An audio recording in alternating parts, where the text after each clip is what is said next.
TV 24 news ವಾಹಿನಿಗೆ ಸ್ವಾಗತ. ಮಾಜಿ ಮುಖ್ಯಮಂತ್ರಿ ಎಸ್.ಎಂ. ಕೃಷ್ಣ ಅಂತಿಮ ದರ್ಶನ ಪಡೆಯಲು ಬಿಡದಿಯ ವೃತ್ತದ ಬಳಿ ಜನಸಾಗರ ಸೇರಿದೆ. ಅಂತಿಮ ದರ್ಶನಕ್ಕೆ ಹೆಚ್ಚಿನ ಸಂಖ್ಯೆಯಲ್ಲಿ ಬರ್ತಿರುವ ಜನ ಕೈಯಲ್ಲಿ ಹೂ ಸಮೇತ ತಂದು ಪಾರ್ಥಿವ ಶರೀರಕ್ಕೆ ಹಾಕುವ ಪ್ರಯತ್ನ ಮಾಡಿದ್ರು.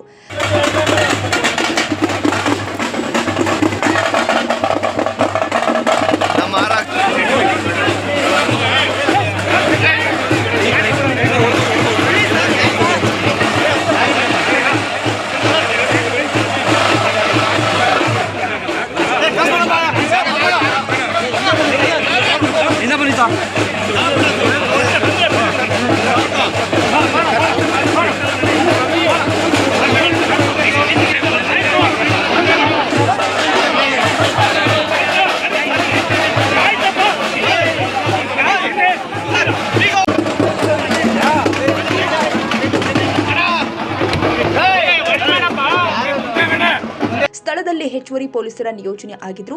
ಸ್ಕೈ ವಾಕ್ನುದ್ದಕ್ಕೂ ಜನ ನಿಂತಿರುವ ದೃಶ್ಯಾವಳಿ ಕಂಡು ಬಂದಿದೆ. ಈ ಮಧ್ಯೆ ಅಭಿಮಾನಿಯೊಬ್ಬ ಭಾವುಕನಾಗಿ ಅಣ್ಣ ಅಣ್ಣ ಅಂತ ಪಾರ್ಥಿವ ಶರೀರವನ್ನ ಕೊಂಡೊಯ್ಯುತ್ತಿದ್ದ ವಾಹನ ಬಡಿದ ದೃಶ್ಯ ಕಾಣಸಿಕ್ಕಿದೆ.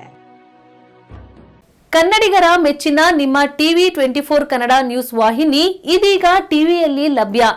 ಕರ್ನಾಟಕ ಮತ್ತು ದೇಶ ವಿದೇಶದ 360 ಡಿಗ್ರಿ ಸುದ್ದಿ ಹಾಗೂ ಉತ್ತರ ಕರ್ನಾಟಕ, ಬೆಳಗಾವಿ, ಬಾಗಲಕೋಟೆ, ಧಾರವಾಡ, ಹಾವೇರಿ, ಗದಗ, ಬಿಜಾಪುರ ಜಿಲ್ಲೆಯ ಕ್ಷಣ ಕ್ಷಣದ ವಿವರವನ್ನ ಪಡೆಯುವುದಕ್ಕೆ ಟಿವಿ 24 ಕನ್ನಡ ನ್ಯೂಸ್ ವಾಹಿನಿಯನ್ನ ಲೈಕ್ ಮಾಡಿ, ವಿಡಿಯೋಗಳನ್ನ ಶೇರ್ ಮಾಡಿ, ಕಮೆಂಟ್ ಮಾಡುವ ಮೂಲಕ ನಮ್ಮ ವಾಹಿನಿಗೆ ಸಹಕಾರ ನೀಡಿ ಮತ್ತು ಚಾನೆಲ್ ಅನ್ನ ಸಬ್ಸ್ಕ್ರೈಬ್ ಮಾಡಿ. Thank you.